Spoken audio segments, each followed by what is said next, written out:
ವಿವಾದಿತ ವಕ್ಫ್ ತಿದ್ದುಪಡಿ ಮಸೂದೆ ಮಂಡನೆ, ಲೋಕಸಭೆಯಲ್ಲಿ ವಕ್ಫ್ ಗದ್ದಲ, ಕೇಂದ್ರ ವಿಲವಿಲ, ಮುಸ್ಲಿಮರಿಂದ ವಿಪಕ್ಷಗಳಿಂದ ತೀವ್ರ ವಿರೋಧ. ಮುಸ್ಲಿಮರಿಗೆ ಅನ್ಯಾಯ ಮಾಡುತ್ತಿದ್ಯಾ ಕೇಂದ್ರ ಸರ್ಕಾರ? ವಕ್ಫ್ ಮಸೂದೆ ಬಗ್ಗೆ ಯಾಕಿಷ್ಟು ವಿವಾದ? ನಿಜವಾಗ್ಲೂ ಕೇಂದ್ರ ಸರ್ಕಾರ ಮುಸ್ಲಿಮರಿಗೆ ಅನ್ಯಾಯ ಮಾಡ್ತಿದ್ಯಾ?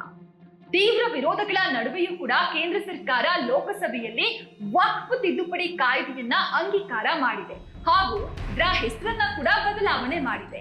ಇದಕ್ಕೆ ಲೋಕಸಭೆಯಲ್ಲಿ ತೀವ್ರ ವಿರೋಧ ಕೂಡ ವ್ಯಕ್ತವಾಗಿದೆ. ಹಾಗಾದ್ರೆ ಈ ವಕ್ಫ್ ತಿದ್ದುಪಡಿ ಕಾಯ್ದೆಯ ವಿರುದ್ಧ ಜನ ಯಾಕೆ ಆಕ್ರೋಶವನ್ನ ಹೊರಹಾಕ್ತಿದ್ದಾರೆ? ಕೇಂದ್ರದ ಈ ನಿರ್ಧಾರದಿಂದ ದೇಶಕ್ಕೆ, ರಾಜ್ಯಕ್ಕೆ ಆಗುವಂತಹ ಅನ್ಯಾಯಗಳಾದ್ರೂ ಏನು?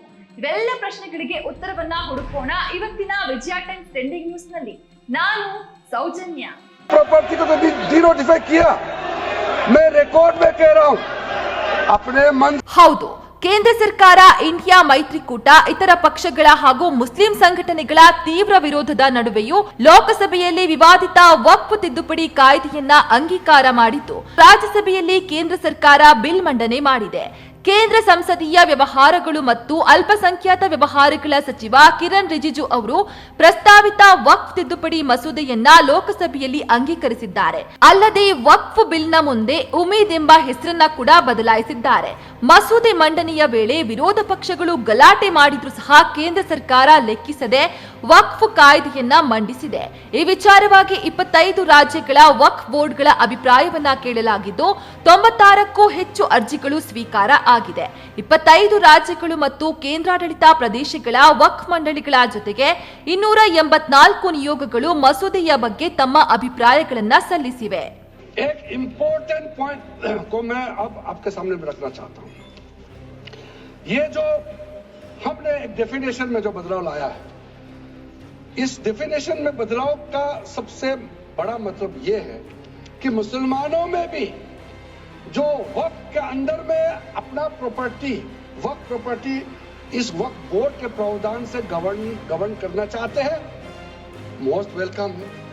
अगर वो ट्रस्ट के माध्यम से अपना प्रॉपर्टी का अलग तरीके से वक्फ करना, वो चलाना चाहता है, मैनेज करना चाहता है, उसके लिए भी छूट. हमें संशोधन से कोई हमें परहेज नहीं है, लेकिन संशोधन ऐसा हो जो हमें मदद करे. आज डिजिटाइजेशन की बात करते हैं. आज से 15 वर्ष पहले वामिस एक डिजिटल पोर्टल हमने खोल दिया है. अब ये देखिए सर सरकार की कैसी है इनकी काम है. डिजिटाइजेशन फिलहाल अभी चल रहा है, डिजिटाइजेशन हो रहा है, पर माना कि डिजिटाइजेशन वामिस में कुछ खामियां हैं, उसको अवामसी में, तो आप उसको ठीक करिए. आप 10 साल से क्या कर रहे थे? ವಕ್ಫ್ ಆಸ್ತಿ ಎಂದರೇನು? ಮುಸ್ಲಿಮರು ಆಸ್ತಿಯ ರೂಪದಲ್ಲಿ ನೀಡುವ ದತ್ತಿ ಅಥವಾ ಧಾರ್ಮಿಕ ದೇಣಿಗೆಗಳನ್ನ ದಾಖಲೆಗಳಿಲ್ಲದೆ ಮಾಡಲಾಗುತ್ತೆ. ಇದರಿಂದ ಬರುವ ದೇಣಿಗೆಯ ಹಣವನ್ನ ಮಸೀದಿಗಳು, ಸ್ಮಶಾನಗಳು ಹಾಗೂ ಅನಾಥಾಶ್ರಮ ನಿರ್ವಹಿಸಲು ಬಳಸಲಾಗುತ್ತೆ. ಈ ಆಸ್ತಿಯನ್ನ ವರ್ಗಾಯಿಸಲು ಅಥವಾ ಮಾರಾಟ ಮಾಡಲು ಸಾಧ್ಯವಿಲ್ಲ.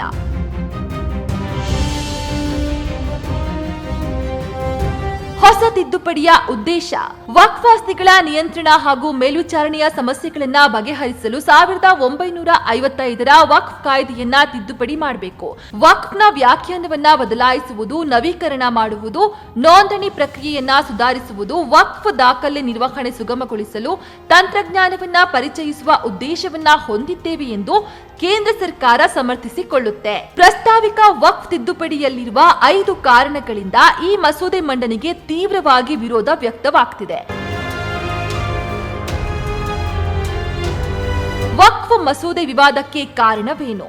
ಮುಸ್ಲಿಮರಿಗಿಲ್ಲ ಸದಸ್ಯ ಸ್ಥಾನ, ರಾಜ್ಯ ಸರ್ಕಾರದ ಹಿರಿಯರ ಅಂತಿಮ ಹೇಳಿಕೆಯೇ ಅಂತ್ಯ, ಕೇಂದ್ರ ಪೋರ್ಟಲ್ಗೆ ನೋಂದಾವಣಿ, ವಕ್ಫ್ ಮಂಡಳಿಯ ಸಂಯೋಜನೆಯಲ್ಲಿ ಬದಲಾವಣೆ, ಹಳೆಯ ವಕ್ಫ್ ಷರತ್ತು ತೆಗೆದುಹಾಕಲಾಗಿದೆ, ಕೇಂದ್ರ ವಕ್ಫ್ ಮಂಡಳಿ ಮತ್ತು ರಾಜ್ಯ ವಕ್ಫ್ ಮಂಡಳಿ ಸಂಯೋಜನೆಯಲ್ಲಿ ಅನೇಕ ಬದಲಾವಣೆಯಾಗಿದ್ದು, ಮಸೂದೆಯಲ್ಲಿ ಮುಸ್ಲಿಮೇತರರನ್ನ ಅದರ ಸದಸ್ಯರನ್ನಾಗಿ ಸೇರಿಸಿಕೊಳ್ಳುವುದನ್ನ ಕಡ್ಡಾಯಗೊಳಿಸಲಾಗಿದೆ. ಎರಡನೆಯದಾಗಿ, ಆಸ್ತಿ ವಕ್ಫ್ಗೆ ಸೇರಿದ್ರೆ ಆಡಳಿತಾವಧಿಯಲ್ಲಿದ್ದ ರಾಜ್ಯ ಸರ್ಕಾರದ ಹಿರಿಯ ಅಧಿಕಾರಿಗಳ ಹೇಳಿಕೆ ಅಂತಿಮ ಆಗಿರುತ್ತೆ. ಈ ರೀತಿಯ ಪ್ರಕರಣಗಳಲ್ಲಿ ಅಧಿಕಾರಿ ಎಂದಿಗೂ ಕೂಡ ಸರ್ಕಾರದ ವಿರುದ್ಧ ತೀರ್ಪನ್ನ ತೆಗೆದುಕೊಳ್ಳೋದಿಲ್ಲ. ಈ ಪ್ರಸ್ತಾವನೆ ಜಾರಿಗೆ ಬಂದ 6 ತಿಂಗಳ ಒಳಗೆ ಪ್ರತಿಯೊಂದು ವಕ್ಫ್ ಆಸ್ತಿಯನ್ನ ಕೇಂದ್ರ ಪೋರ್ಟಲ್ನಲ್ಲಿ ನೋಂದಾಯಿಸುವುದು ಕಡ್ಡಾಯವಾಗಿದೆ. ವಕ್ಫ್ ಮಂಡಳಿಯ ಸಂಯೋಜನೆಯಲ್ಲಿ ಅನೇಕ ಬದಲಾವಣೆ ಮಾಡಿರುವುದು, ಹಳೆಯ ವಕ್ಫ್ ಷರತ್ತುಗಳನ್ನು ತೆಗೆದುಹಾಕಿರುವುದು ಅಖಿಲ ಭಾರತ ಮುಸ್ಲಿಂ ವೈಯಕ್ತಿಕ ಕಾನೂನು ಮಂಡಳಿ ಹಾಗೂ ವಿಪಕ್ಷಗಳ ಕೋಪಕ್ಕೆ ಕಾರಣವಾಗಿದೆ.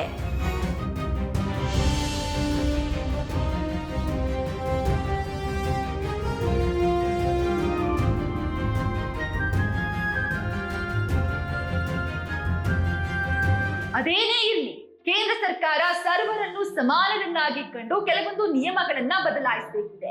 ಇಲ್ಲವಾದಲ್ಲಿ ಜನರ ಕೆಂಗಣ್ಣಿಗೆ ಗುರಿಯಾಗೋದು ಗ್ಯಾರಂಟಿ. ಇದಾಗಿತ್ತು ಇವತ್ತಿನ ವಿಜಯ ಟೈಮ್ಸ್ ಟ್ರೆಂಡಿಂಗ್ ನ್ಯೂಸ್.